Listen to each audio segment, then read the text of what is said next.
Hello नमस्कार, आप सबके हमारे चैनल पर स्वागत बा।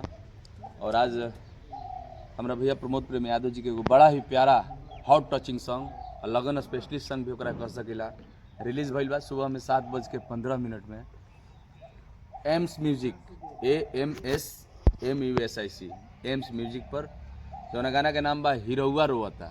बड़ा ही प्यारा गाना बा भैया, बहुत दर्दनाक गाना बा, बड़ा ही प्यारा लोकेशन पे आ बहुत समय लेके वो वीडियो के शूट कइल गइल बा। वो गाना ये बार सुबह में 7:15 में रिलीज भइल बा एम्स भोजपुरी से हिरौआ रोवता जौना गाना के नाम बा।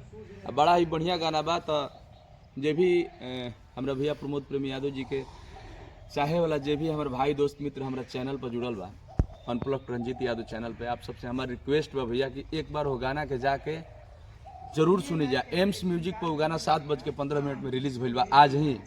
अब बहुत प्यारा गाना बा, दर्दनाक गाना बा। अगर गाना आप सबके अच्छा ना लगी तो हमरा कमेंट में जरूर बताई, कहे कि हम ओवर कॉन्फिडेंस में बोल रहा बानी कि गाना बहुत प्यारा बा, बहुत अच्छा गाना लागी आप सबके। लगन स्पेशलिस्ट गाना बा, हॉट टचिंग सॉन्ग बा, जो गाना का नाम बा हिरौआ रोवता।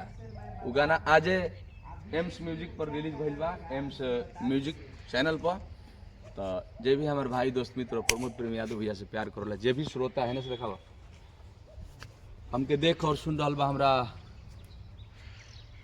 चैनल अनप्लग्ड रंजीत यादव के माध्यम से, तो आप सबसे भैया हमारा हाथ जोड़ के रिक्वेस्ट बा कि आप सब भी जे भी भाई हमारा चैनल के माध्यम से हमके देख और सुन रहा बा, आप सबसे हमारा रिक्वेस्ट बा भैया कि आप सब भी एम्स म्यूजिक चैनल पर जाके आज जौन 7:15 में हमारा भैया प्रमोद प्रेम यादव जी के जौन गाना आज हॉट टचिंग सॉन्ग रिलीज भइल बा, वो गाना के आप सब बहुत प्यार दीजा, काहे कि वो गाना से बहुत उम्मीद बा।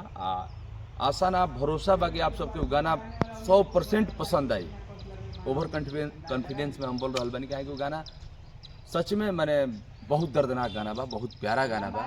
वो गाना के हम भी सुन चुकल बानी कितना बार। और आइल बानी हम अपने भैया के गाँव में, कल ही नहीं जा आज निकलब जा, शूटिंग भी बा हमनी के, निकले के बा हमनी के आज गाना आइल है। ओकरा सिलसिला में हम सोचनी कि आप सबके तनी हम वीडियो के माध्यम से भी बता दी कि आज हमारा भैया के गाना आइल बा एगो हिरौआ रोवता एम्स म्यूजिक से। देखिए अभी घर के भी काम प्रगति पे बा, घर के भी काम चालू बाटे भैया के। 2 साल से घर के काम चल रहा बा। अभी 1 साल समय लगता कि जाई घर में, काहे कि घर ना बंगला बा, बंगला बन रहा बा। बाकी अंदर के भी जो भी कार्य होता हम आप सबके अगला वीडियो में दिखाई, कोशिश करब के दिखाई। विशेषकर से हमारे विशेष करके वीडियो बनावे का मकसद ये है बाकी आप सबसे रिक्वेस्ट बा कि आप सब एक बार खाली एम्स म्यूजिक भोजपुरी चैनल पे जौन आज गाना रिलीज भइल बा हिरौआ रोवता, ओकरा के एक बार खाली सुनी हमरा काला से जाके। ओकरा बाद हमरा आशा ना भरोसा विश्वास बा, उम्मीद बा कि आप सबके गाना इतना पसंद आई कि आप सब 5 बार सुनब जरूर।